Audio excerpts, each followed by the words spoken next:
Всем привет!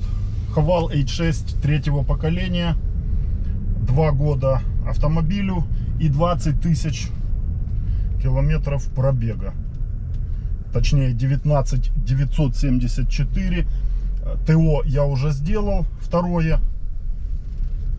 Можно было и раньше делать, и в общем-то, наверное, если дойдет дело до следующего ТО, я его сделаю не через 10, а через где-то 7 тысяч. Наверное, это будет в идеале. Особенно для тех, кто двигается в городе, кто часто использует автомобиль в городском режиме, особенно где пробки. Там вообще желательно делать, наверное, через 5, ну в идеале через 7. По трассе, понятно, если ездит человек больше, то можно на 7, на 10 делать. Делал ТО 2 в Запорожье. В Запорожье можете ехать. Масла есть. Масло залили то, что надо. Залили сколько нужно. Фильтра. Все, в общем-то, фотографии, видео коротенькие подснял. Мастер все есть. Адекватный мастер перепроверил все моменты, которые положено проверять при ТО. Сбросили также, есть прибор. Сбросили предупреждение о пробеге, то есть продлили на следующие, через следующие 10 тысяч, чтобы напоминание предупреждало, что скоро ТО делать. Никаких моментов негативных я при этом на ТО не заметил. Тоже ходил под автомобилем, рассматривал его, что можно там глазом было заметить. Никаких грехов таких не заметил, никакого негатива, ничего нету. По ржавчинам, по всем этим моментам тоже ничего нету. Авто не обрабатывал я дополнительным антикором. То, что с завода там есть, так оно и есть. Что негативного в этом автомобиле? Негатив есть в любом случае. Общий план, комфорт, все эти дела, функциональность автомобиля, проходимость, так как это полный привод в разумных пределах. Очень все, в общем-то, радует. Так же, как и радует расход такого большого автомобиля. Также расход топлива радует, когда ты адекватно авто используешь в адекватном стиле вождения. Негатив какой? И который был сразу, я заметил, вот только я приобрел это авто, там какое-то время поездил, попал на плохие дороги, и сразу сказался вылез его минус, это подвеска. То, что подвеска на критической раскачке отрабатывает в отбой и слышно металлический звук, это во всех этих автомобилях, и это их детская болезнь. Плюс еще, я считаю, их детская болезнь, но, в общем-то, с которой можно смириться, и как-то странно, это не всегда вылезает. Бывает, ездишь, наслаждаешься, а бывает, день ездишь и не поймешь, что такое. Подвеска громко работает на неровностях. Вот мелкие ямы, вот это все на средней скорости, когда ты проезжаешь, или на минимальной скорости. То есть это все, во-первых, передается в салон по стандарту. Китайские автомобили, в общем-то, кроссоверы все так себя ведут. Ну и плюс еще как-то громко работает подвеска.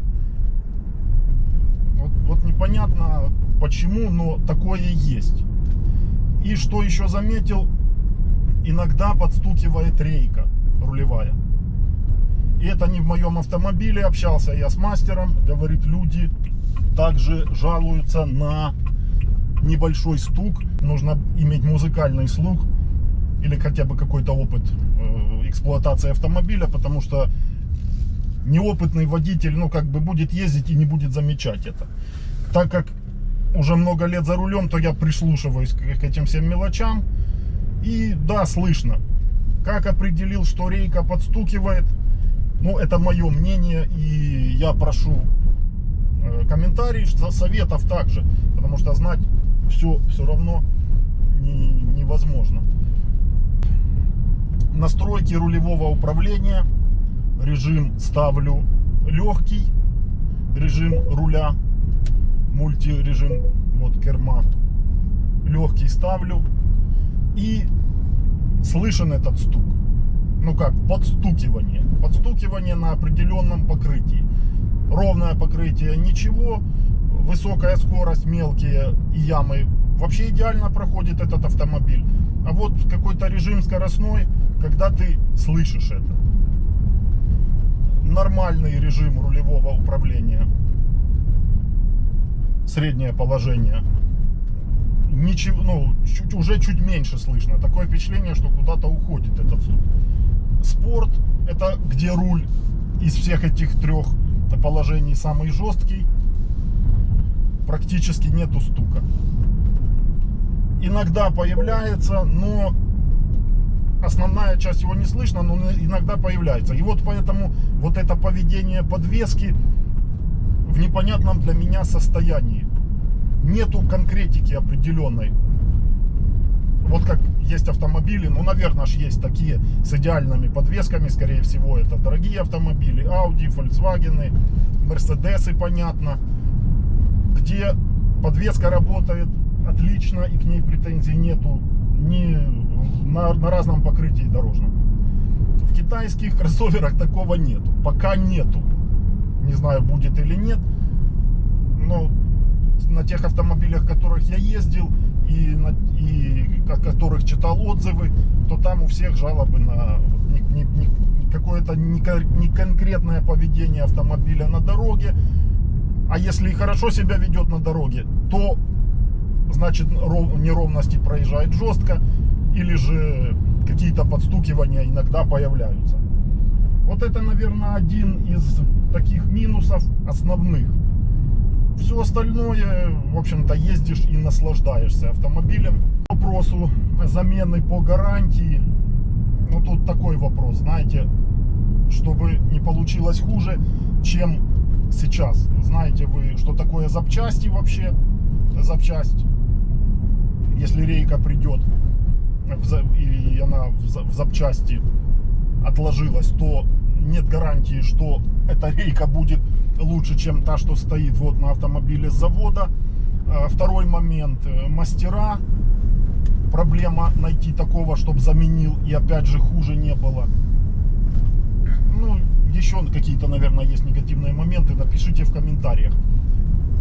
В чате, в Телеграме у нас хаваловоды, общаемся. Писали также, что кто-то эту проблему подымал и вроде бы рейку заказали. Сказали дилеры, что заказали рейку и что должна прийти и будет производиться замена.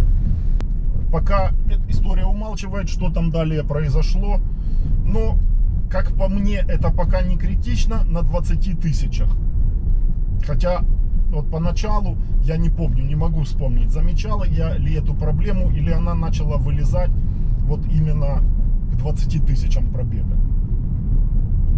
И вот этот момент, что она то есть, то ее нету, этого подстукивания, также вызывает непонятку, откуда оно появляется и куда оно пропадает, и не могу я поймать зависимость.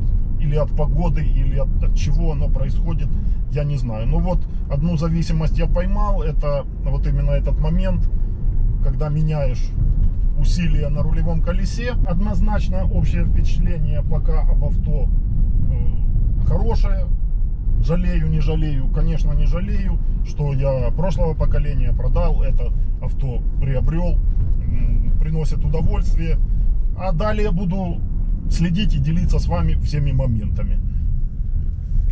На сегодня все. Подписывайтесь на канал, оставляйте свои комментарии по этому поводу обязательно. Помогайте продвигать видео, ставьте лайки обязательно. И подписывайтесь в Телеграм, на мой Телеграм-канал, на Телеграм-чат по хавалам. Несколько там чатов есть и флудилка, где общаемся просто на свободные отвлеченные темы. Все ссылки оставляю вам в описании к видео. Всем удачи и до следующих видео.